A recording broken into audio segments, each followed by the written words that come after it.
তাহলে কি রাজাকারের নাতিপুতিরা পাবে? কথা ছিল জুলাই ঘোষণাপত্র ঘোষণার মাধ্যমে জুলাই যোদ্ধা থেকে শুরু করে 16 বছরের অত্যাচারিত ও নিপীড়িত সকল মানুষের প্রত্যাশা পূরণ হবে।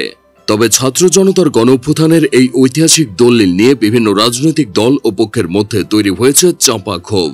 জুলাই ঘোষণাপত্রে 24-এর গণঅভ্যুত্থানকে রাষ্ট্রীয় ও সাংবিধানিক স্বীকৃতি দেওয়ার অঙ্গীকার দেওয়া হলেও এই ঘোষণাপত্রের মাধ্যমে জনগণের আকাঙ্ক্ষার পূর্ণ প্রতিফলন ঘটেনি বলে মনে করেছে বিভিন্ন সংগঠন। তন্মধ্যে অন্যতম এক নাম হল বাংলাদেশ জামায়াতে ইসলামী। দলটির নায়েবে আমির ডক্টর সৈয়দ আব্দুল্লাহ মোহাম্মদ তাহের জানিয়েছেন যে জুলাই ঘোষণাপত্র নিয়ে তার দল এবং এই জাতি হতাশ। এই ঘোষণাপত্রে হতাশ। আন্দোলনে শহীদ হওয়া ব্যক্তিদের পরিবার ও পঙ্গুদের বিষয়ে কোনো স্পষ্ট নির্দেশিকা দেওয়া হয়নি এই ঘোষণাপত্রে। সেই সাথে যারা শহীদ হয়েছেন তাদের রাষ্ট্রীয় স্বীকৃতি দেওয়া এবং আহতদের ভাতার ব্যবস্থা করারও কথা ছিল। এসব বিষয় নিয়েও কোনো দিক নির্দেশনা দেওয়া হয়নি জুলাই ঘোষণাপত্রে। সেই সাথে জুলাই ঘোষণাপত্র কোন তারিখ হতে বাস্তবায়ন হবে সেটার কোনো উল্লেখ নেই। জুলাই ঘোষণাপত্রকে সংবিধানে প্রিয়াম্বেলেও দেখতে চেয়েছিল জামায়াত।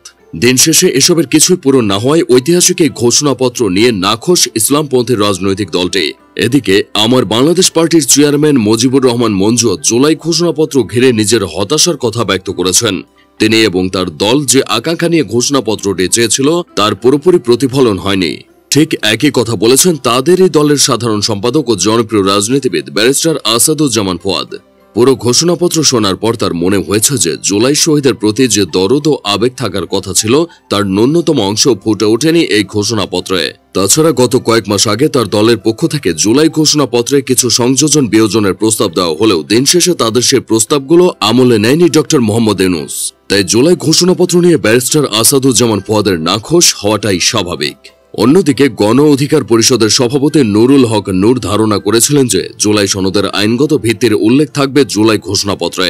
তবে 5 আগস্ট পাঠ করা ঐতিহাসিক সেই ঘোষণাপত্রে জুলাই সনদের তেমন কোনো উল্লেখ ছিল না, যা নিয়ে মুখ গোমরা করেছেন ডাকসুর এই সাবেক ভিপি। জুলাই ঘোষণাপত্রের বাস্তবায়ন পরবর্তী সংসদের উপর ছেড়ে দেওয়ায় আইনগতভাবে এটির বাস্তবায়ন ধোঁয়াশাপূর্ণ বলে মনে করেন তিনি।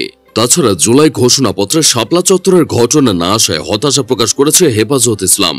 সংগঠনটির সিনিয়র যুগ্ম মহাসচিব জুনায়েদ হাবিব এই বিষয়ে হতাশা ব্যক্ত করে জানিয়েছেন যে 2013 সালে শাপলা চত্বর হেফাজতের সমাবেশে এক রাতে লাখের অধিক গুলি চালানো হয়েছে। ফ্যাসিবাদের বিরুদ্ধে লড়াই করতে গিয়ে জীবন দিয়েছেন হাজার হাজার আলেম ওলামা। তাদের কথা ঘোষণাপত্রে না থাকায় হেফাজতে ইসলাম আশাহত।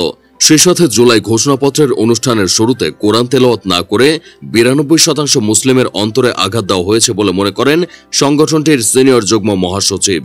2009 সালের বিডিআর হত্যাকাণ্ডের উল্লেখ জুলাই ঘোষণাপত্রে ছিল না। এটা নিয়েও অন্তর্বর্তীকালীন সরকারের সমালোচনা করেছেন অনেকেই। তবে দিন শেষে শত ক্ষোভ ও সমালোচনা সত্ত্বেও ঐতিহাসিক জুলাই ঘোষণাপত্রকে অকপট সমর্থন জানিয়েছে দেশের প্রতিটি রাজনৈতিক দল ও ফ্যাসিবাদ বিরোধী জনতা।